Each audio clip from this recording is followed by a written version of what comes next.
Please welcome Glenn Greenwald, everybody.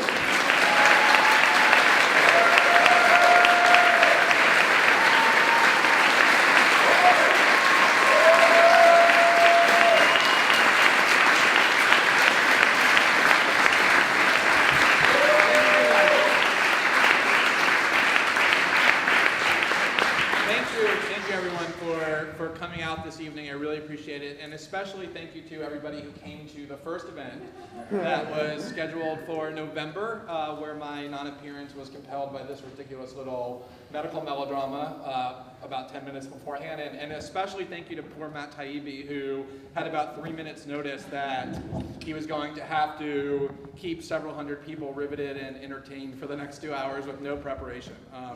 But he did a great job from everything that I heard, as I would expect. And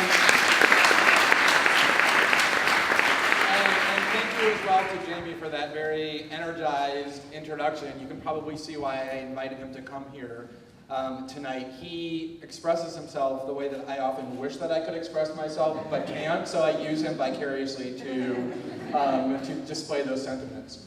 So the event that I had referenced in November was part of the original book tour that I did when the hardcover book was released. And what happens on a book tour is you have so many events, media events, and speaking events like this compressed into so little time in so many different cities that by necessity you develop this sort of standard list of ways that you talk about the book. And I had this reader, this longtime reader, who had the misfortune of going to 2 consecutive events of mine in San Francisco in November, and he approached me after the second one with this extreme disappointment and horror and said, "Oh my God, I can't believe that you have a stump speech," because he had just heard the same thing, and I was actually a bit horrified as well because it made me sound like I was running for some sort of office or something. And it was true, I did. And so I'm not going to subject any of you to the stuff that I was talking about with regard to the book back in November, in part because I assume a lot of you have already heard it, and even more so because I just can't endure hearing myself say those things even another time. So what I want to do instead is talk about some of the events that have taken place that I think really pertain to the book's argument subsequent to its publication. And even more so, talk about some of the ideas that I've been sort of focused on and developing with regard to the book's topic since it was published as well, by being able to go to different places and talk about it, hear feedback about it, and the like. So before I do that, for those of you who haven't read the book, well, first of all, you should be completely ashamed of yourselves, but I trust that you know that. But for those of you who haven't read it, I'll just give a brief summary of what the book is, which is, it's an argument about what I describe as the American two-tier justice system, by which I mean, in essence, that those who are politically and financially powerful in the United States don't merely enjoy substantial advantages within the justice system. That has always been true. By the nature of a justice system, it probably always will be true. But that instead it's much worse than that, much more extreme. They actually enjoy virtually full-scale immunity from the consequences even of the most egregious crimes. So over the last decade, we've seen them commit what are literally the most egregious crimes, the institution of a worldwide torture regime spying on American citizens without the warrants required by the criminal law, systemic financial fraud that precipitated a worldwide financial crisis, and there has been zero legal accountability, literally, for any of those crimes.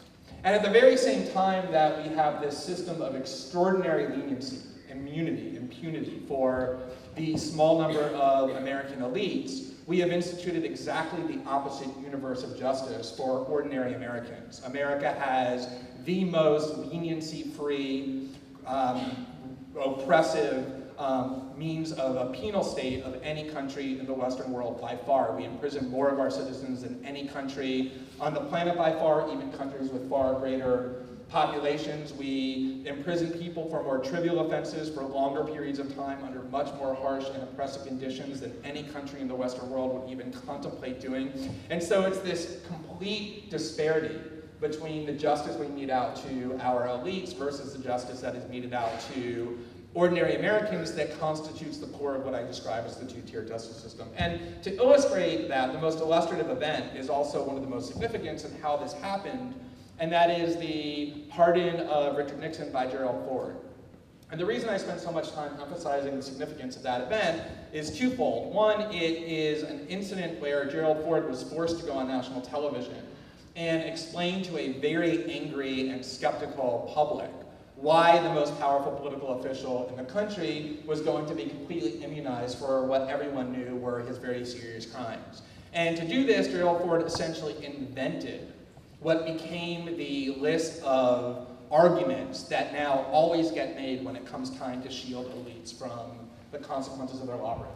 So the argument was made, poor little Richard Nixon has already suffered so much, let's not make him suffer more by sending him to prison. He's already lost his reputation and power, shouldn't that be enough? It's more important that we as a nation move forward, not look backward. We have so many important things to do to heal the country. Let's focus on those and not these things that will be divisive, namely prosecuting. All of the arguments that we hear continuously were pioneered by that event. But the more significant and interesting aspect of that example that makes it, in my view, so illustrative of what this two-tier justice system is and how it's so warped and rotted, is that it wasn't just that Richard Nixon was the most powerful figure, political figure in the country, although he was at the time that he was immunized.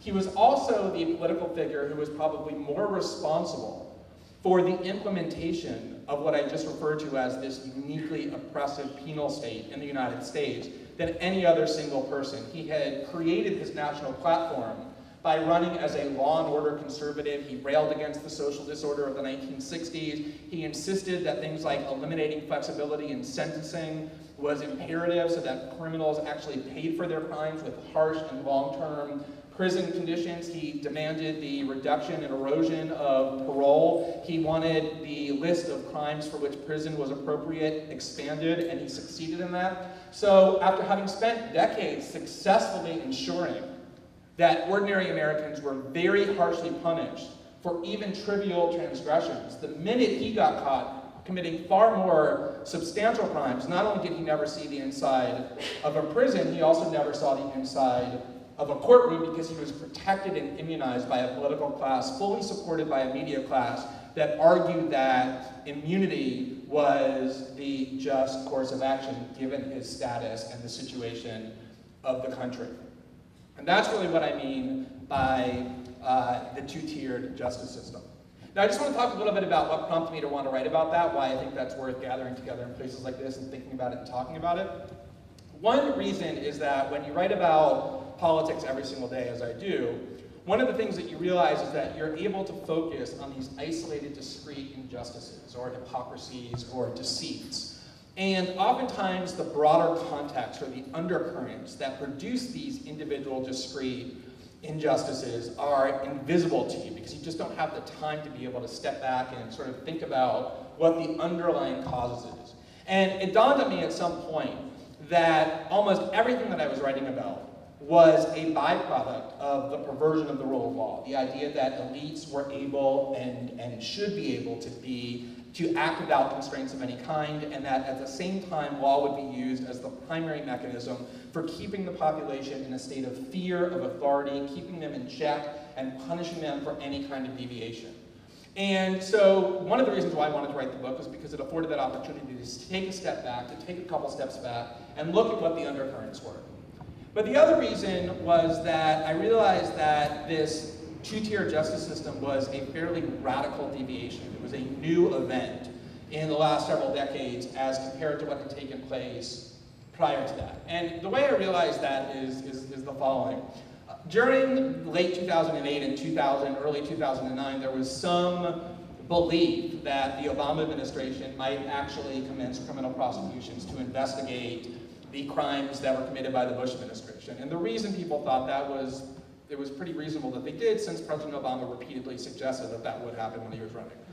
And so this debate ensued in the early part of the Obama administration. And I participated in this debate in all sorts of media debates and the like. And what was really remarkable about this debate was that the consensus, the media consensus against any kind of investigations or prosecutions was virtually absolute, was virtually unanimous. I was one of the very few people making the argument that prosecutions and criminal investigations and accountability were necessary. Almost every prominent media figure, whether Democratic or Republican, liberal or conservative, was arguing that we shouldn't have these prosecutions. And what was most striking to me about the arguments that they were making, they weren't arguing what the Bush administration and its apologists were arguing. They weren't denying that crimes were committed. They weren't saying, well, sure, a torture regime was instituted, but it was ambiguous whether it violated laws. They weren't saying that the president had the authority under Article 2 to spy on Americans, even though Congress had made it criminal to do so without getting warrants. They weren't making those arguments and denying that there was criminality. They were basically acknowledging that there was criminality. But they were expressly renouncing the core principle of the rule of law. They were literally making arguments that the rule of law should not apply to people in sufficiently powerful positions. Because the consequences of applying the rule of law to people in those kind of powerful positions outweighed, in essence, the imperative of holding everybody accountable to the law on equal terms. And the thing that was so remarkable about it to me was that it wasn't just that they were advocating that the rule of law be violated, they were explicitly rejecting the very belief in the rule of law itself. And it wasn't just a few people doing it, it was the media consensus, the consensus of the political class. And that struck me as fundamentally new and very significant and worth really taking a step back and understanding the implications of what that meant and how that happened. And the awakening moment for me in this regard was, and this is very strange to describe this as an awakening moment, but I'm trying to be honest with you. I feel very close to everybody here, so I just want to be as honest as possible, was this column in the Washington Post by Ruth Marcus, the Washington Post columnist. And that's why I say it's strange. I mean, who would ever think that Ruth Marcus would ever write anything that would cause an awakening in anybody? But it actually did. This was an amazing column. And what made it really amazing was not that there was anything particularly unusual about it, which goes without saying. I mean, Ruth Marcus basically writes columns that convey whatever the single most trite idea in Washington is each week. She stuffs as many of those banalities into a column. That's what her columns is, and that's what this column did. It basically conveyed in this really clear way what the true mindset was of the Washington media class about why the rule of law should be waived or suspended when it came to the serious crimes of the Bush administration. And her argument, and I'm not exaggerating it to be funny or distorting it in order to mock her as I'm about to do, I'm just describing it as accurately as I possibly can. Her argument was that the reason there shouldn't be investigations of the torture regime or of warrantless eavesdropping or anything else like that was because it was more important to figure out how to deter people from breaking these laws again in the future than it was to figure out how to punish them for the things they did in the past. And actually, you know what, I'm going to just read a little bit part, because if I were you, I would be thinking, I don't really believe that that was her argument. I think he's distorting it in some way, so let me just read to you what she said. Her argument, it began by recounting what had happened was the person who was Deep Throat, who was revealed as Deep Throat, Mark Felt, who was an FBI agent, had died that week. And in addition to being Deep Throat, he was also somebody who was convicted of multiple felonies in a federal court in 1980 because he had ordered the illegal eavesdropping on American citizens. He ordered the FBI to break into people's homes, to search their notebooks, to listen in on their conversations, all totally illegally. And he was convicted in a federal court. And the day after he was convicted, Ronald Reagan pardoned him for all of his crimes. And Ruth Marcus began her column by telling that story in a very touching way, and she explained that she believed that it was just terrific what Ronald Reagan had done, that it was very brave of him to stand up for what was right and just by shielding this good man for the crimes that he committed. And then she went on to say that's the same view that she has with regard to the debate about whether we should have legal accountability for Bush officials. And this is what she wrote. She said, "I understand. I even share anger over the insult to the rule of law. Yet I'm coming to the conclusion that what is most crucial here is ensuring that these mistakes are not repeated. In the end, that may be more important than punishing those who acted wrongly in pursuit of what they thought was right." Now, just so you know, I'm going to translate that just quickly from Beltway thinking into reality, which is when she says mistakes and things that they did that were wrong that they thought was right, she's talking about federal felonies like torture and eavesdropping. And the reason why I was so baffled by that column, I literally read it 3 times, is because I kept thinking, okay, so what you want to do is shield elites from the punishments for the crimes that they committed, and the reason you want to do that is because you think it's really important to deter people from committing these crimes in the future. How is that going to work? The reason we punish people for breaking the law is so that they have an incentive not to do so in the future. It would be sort of like if you wrote a column saying, I think it's really important that we stop thinking so much about exercising, and instead it's more important that we devote our energies to staying healthy. And you'd be like, well, how does that work? I mean, how are we going to stay healthy if we don't exercise? And this is not a profound thought, that if you don't punish people for breaking the law, then you incentivize them to do so in the future. You create an ethos that they're permitted to act lawlessly. And this is as basic as it gets to the rule of law. Listen to what Alexander Hamilton said about this in Federalist 15. He said, quote, "It is essential to the idea of law, that it be attended with a sanction, or in other words, a penalty or punishment for disobedience. If there be no penalty annexed to disobedience, the resolutions or commands which pretend to be laws will in fact amount to nothing more than advice or recommendation." And what Ruth Marcus wanted to do, what she was advocating, what the Washington class, the political and media class, did do, is convert these laws from laws into mere recommendations or advice. And it made it completely optional about whether or not, if you're an elite, you have to abide by them in the future. And this, I think, is the most important point to understand, is to understand the rationale for this elite immunity. I was on a WNYC show this morning with Brian Lyer talking about the release of the paperback, and he presented the argument in favor of President Obama's decision to shield Bush officials from the crimes of the past. And I don't think he was doing it because he believed it. I think he was doing it like a good interviewer to present what he thought was the strongest argument against my view and ask me to address it. And the argument that he made, and it is one that you'll hear fairly often, is that, well, look, when President Obama came into office, he had an extremely difficult situation. There was this massive financial crisis spiraling out of control and threatening to engulf the entire, not just the nation, but really the economic security of the West and the world, which is true. And it was more important that he focus his attention on dealing with the economic crisis than it was focusing his attention on punishing Bush officials for the torture and warrantless eavesdropping crimes that they had committed. And the reason, or punishing Wall Street and its executives for the crimes that they committed that precipitated that crisis. And my answer was, and is, that completely reverses the causation. The reason that there was a massive financial crisis is because people on Wall Street knew, and still know, that they can commit all sorts of egregious crimes and be completely shielded from punishment. That's why they engaged in the behavior that they engaged in, because of this elite immunity. That financial crisis didn't justify elite immunity. Elite immunity is what caused the financial crisis. It's what caused people to torture, it's what caused them to spy on American citizens, and it is what will cause them to keep doing it. Because all you have to do is ask this question. If you are a financial executive and are tempted to break securities laws in order to enrich yourself, or if you are a political leader who wants to torture or imprison people without charges or eavesdrop on their conversations in violation of the law, what conceivable incentive do you have to refrain from doing that? Now that we've removed the threat of criminal punishment, now that we've embraced the idea that for political and financial elites, the rule of law is inapplicable, on the grounds that it's more important that we have harmony in our country or that they're too instrumental in the functioning of our country to drag into a courtroom. Once you remove the threat of that punishment, of that sanction, there is no longer an incentive to refrain from that behavior. You've done the opposite. You've created the incentive to commit those crimes. That's why we have such pervasive lawlessness and corruption and deceit in our elite class. It is the inevitable byproduct of removing that constraint.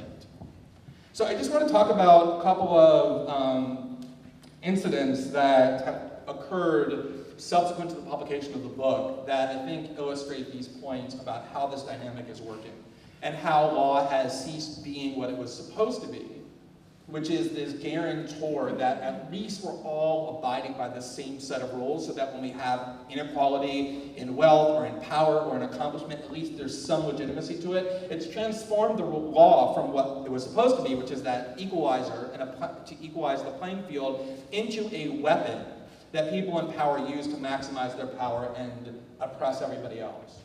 And the first example I want to talk about is the controversy that is currently brewing, sort of, in some small precincts, like my column and a couple other places, but not really anywhere else, of the Iranian dissident group, the MEK, the Mujahideen Call, that has been a designated terrorist organization by the United States for roughly 30 years or so.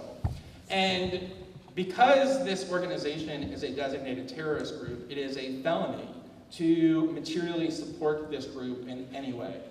And the law that says that that's the case is the material support law. And this material support law is what has been used to prosecute and imprison hundreds and hundreds and hundreds of nameless, faceless, powerless Muslims inside the United States, both American Muslims and foreign national Muslims. This is the law that has put huge amounts of fear in the hearts of Muslim communities throughout the United States. And the reason is that you can break this law by having the most trivial contact with designated terrorist organization. You can break this law simply by advocating on their behalf, by saying something or expressing an idea that is perceived to lend support to them, if it's alleged that you've done it in coordination with them.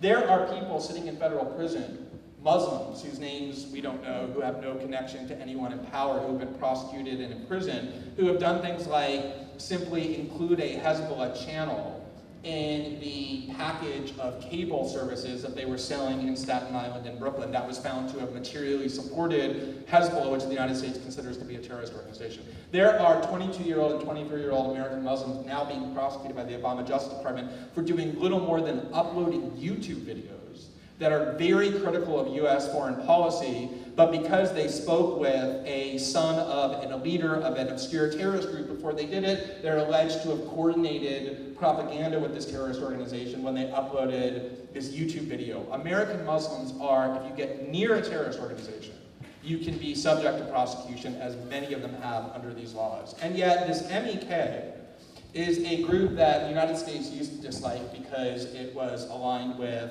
Saddam Hussein. And in fact, one of the justifications that the Bush administration used to attack Iraq was that Iraq was supporting terror groups, and one of their examples was that Saddam Hussein was protecting and in alliance with the MEK, which the United States considered a terrorist group.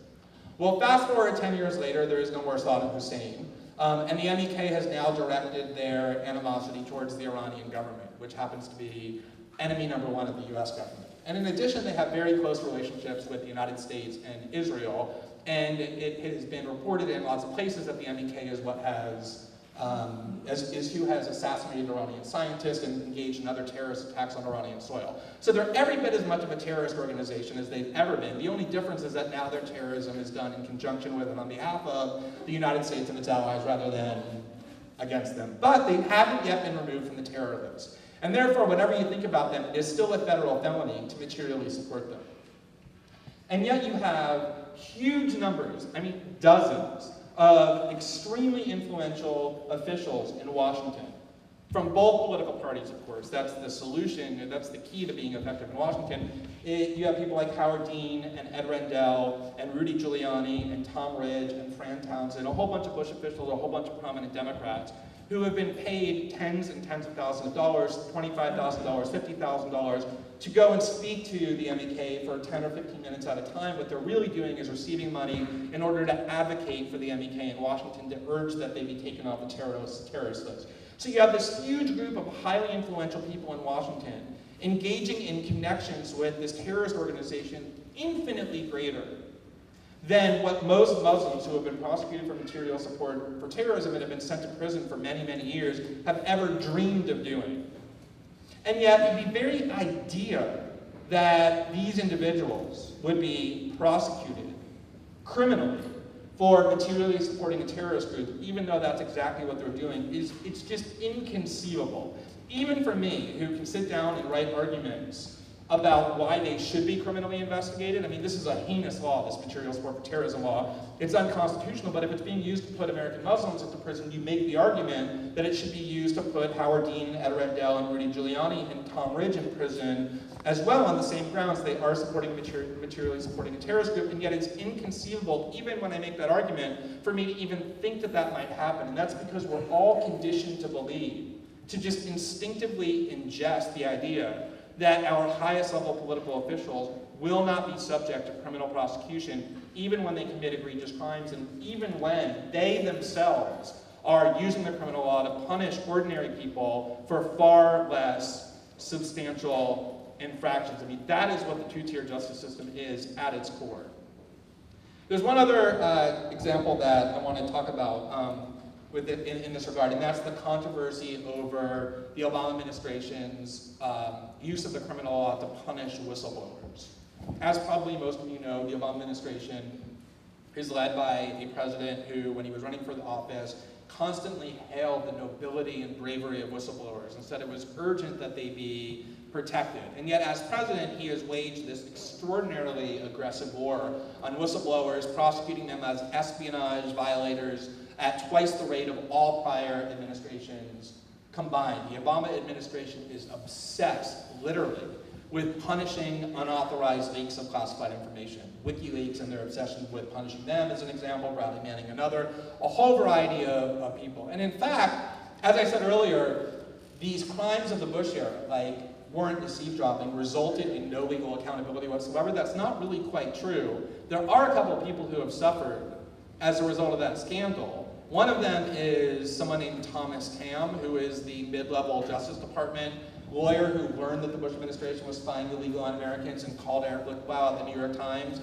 and told the New York Times that this was being done. He had his life destroyed by being investigated, subpoenaed, a grand jury convened, and was bankrupted.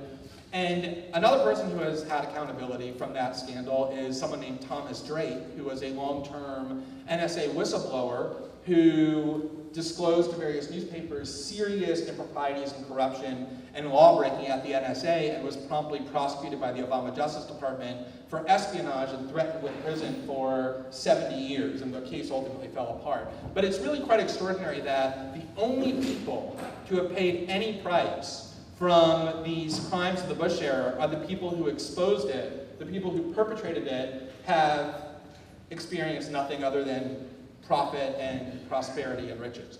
And what's amazing about this Obama war on whistleblowers and their obsession with using the criminal law, exploiting the criminal law to punish people who expose embarrassing information about wrongdoing in the US government, is that they are simultaneously among the most aggressive leakers of classified information when it comes to trying to glorify the president and politically benefit him.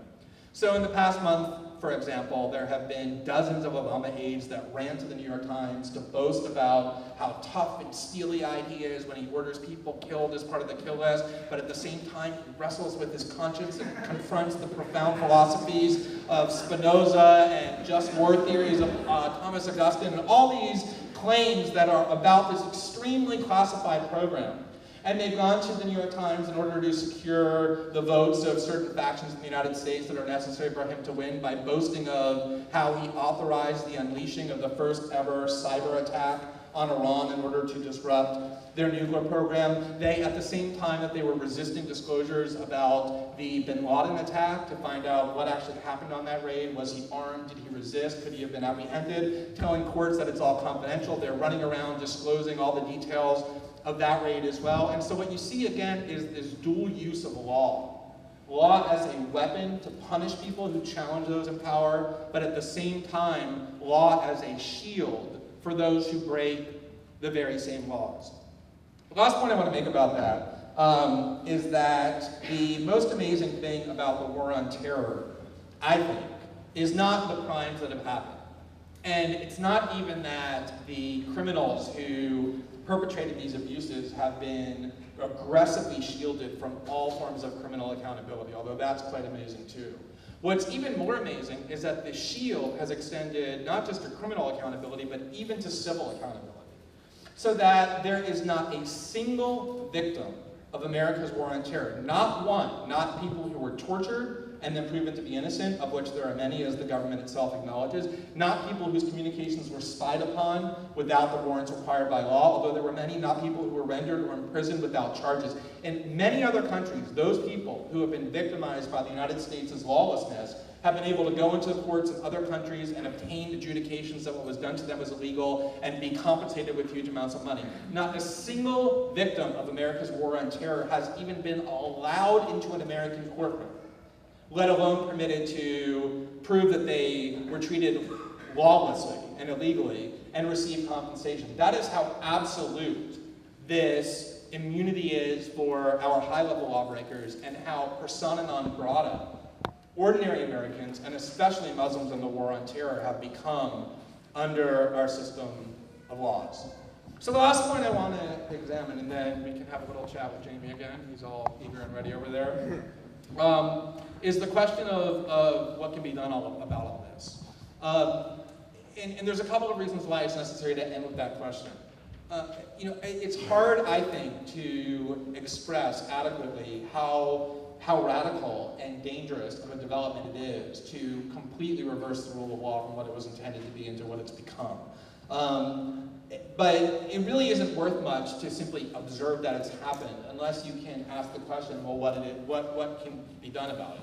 And the other reason I think it's important to ask that question is because otherwise what happens is you have events like this, or you gather together with like-minded people who want to talk about these things, and you sit here for 2 hours and talk about how radically awful things are and all these formidable obstacles that have been erected that are preventing the developments that are needed, and everybody just walks out like with clinical depression, like this total gloominess. I've seen it so many times, like, God, I just listened to this person talk for an hour and a half about how awful things are, and now I'm really ready to go, slit my wrist and jump off the bridge. And that, I think, is a really ill-advised and unnecessary reaction. And the reason I think that, and if I didn't think what I'm about to say, it might not be, but maybe it would be a good thing to just go take a bunch of Xanax and distract yourself with video games for the rest of your life or something if there were nothing that could be done. But the reason that that's not the case is because these are simply human structures that have been erected. And even though they seem really invulnerable and formidable, history proves, recent history, all kinds of history prior to that, proves that any human institution, any human structure that has been created by other humans can be torn down and replaced and destroyed or modified or improved by other human beings. There's all kinds of ways to do that in every single case, and there's zero doubt that anyone should have that that's true, including about the injustices that we're talking about tonight. But the question that I think needs to be asked is, one of the real constraint on those who exercise power, and every single American founder talked about this, this has been basic to the American design. What was supposed to constrain those in power was the threat of law. That was the only way to instill fear in the hearts of the politically and financially powerful. So if you remove the fear that was supposed to constrain them, the fear that comes from the punishment that is necessary, as Hamilton described, the question then becomes, what can replace it? What is the constraint on those who are politically and financially powerful once you eradicate the rule of law for their behavior? And the key ingredient of the rule of law is fear. It's the fear that gets put into the heart of the people whose behavior you want to constrain. And if the law isn't going to do that any longer, you need to find something else that will. And the only thing that I can think of that will do that is a mass movement of some sort, of a form of societal disruption, of unrest. This is the reason why I considered the Occupy movement, and still consider the Occupy movement, to be one of the most important and encouraging developments, political developments of the last several decades. And the reason I think that is because there was this incident that really underscored for me why this was true. There's this Wall Street reporter for the New York Times. His name is Andrew Ross Sorkin. I know I almost choked on that name.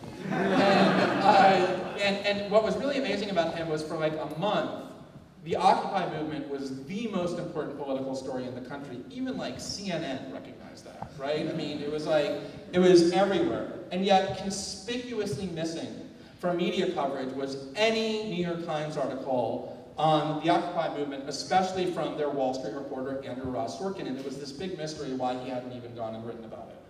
And then one day he finally went and wrote about it, and he began his column about it by explaining what prompted him to go and write about it. And he did this because he didn't realize how humiliating it was for him to admit why he went and wrote about it, which was a good thing because we learned what animates him. He explained that he was sitting in his office, and he said he got a call from what he described as a CEO of one of the 5 major banks. So it was either Lloyd Blankfein or Jamie Dimon.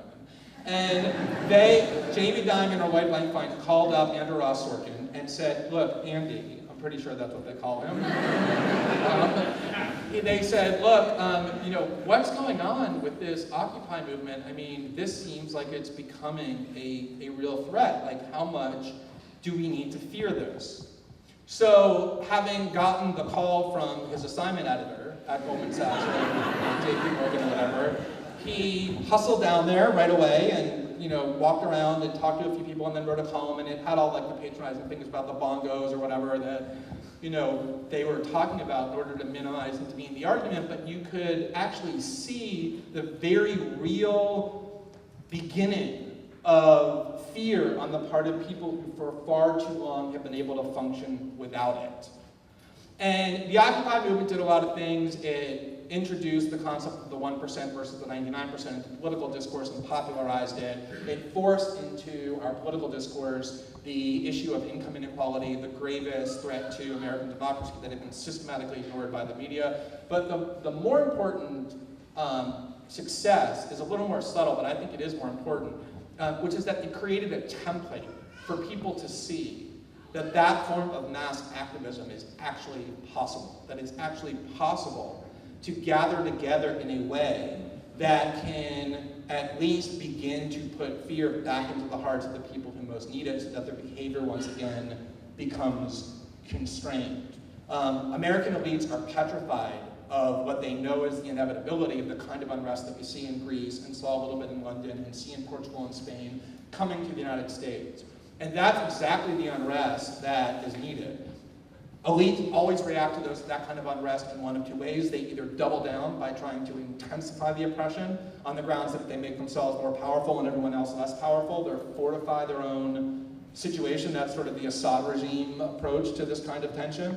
Or they can realize that the course that they're engaged upon is so fundamentally corrupt that it's no longer sustainable. And I think it's a question about what course the American elite will take once this fear becomes more palpable. But I think it's the duty of everybody who wants to do something about this to start thinking not about which little hole of the two that you're going to punch in the voting booth that you're given, but the much more important and consequential question of how these kinds of dynamics can be fundamentally changed by once again signifying to the people who are engaging in this behavior that there's a real reason for them to fear its continuation. So with that, thank you very much for